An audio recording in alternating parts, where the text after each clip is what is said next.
नमस्कार. Cooking with Marathi स्वादमध्ये आपले स्वागत आहे. आषाढी एकादशी म्हटली की उपवासाची तयारी आणि वेगवेगळ्या पदार्थांची रेलचेल आलीच.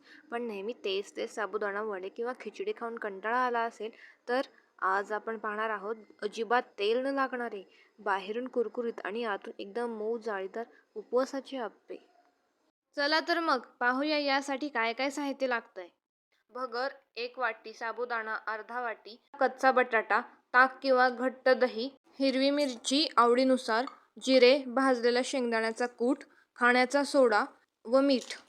सुरुवातीला एका भांड्यात भगर आणि साबुदाणा एकत्र घेऊन थोडेसे भाजून घ्या. हे आपल्याला कच्चेपणा जाईपर्यंत भाजून घ्यायचे आहे. नंतर दोन्ही सोबत दही, बटाटा, मिरची, शेंगदाण्याचा कूट व मीठ एकत्र मिक्सरमध्ये टाकायचे आहे.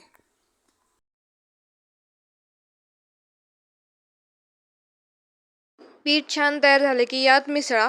पाव चमचा खाण्याचा सोडा आणि वरून 1 चमचा पाणी टाकून हलक्या हाताने मिक्स करा. सोड्यामुळे आपले अप्पे छान फुलतात आणि जाळीदार होतात.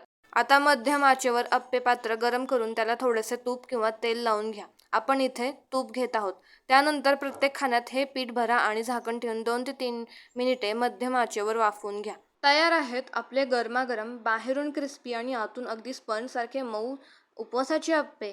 व्हिडिओ आवडला असल्यास लाईक, शेअर, सबस्क्राईब करायला विसरू नका.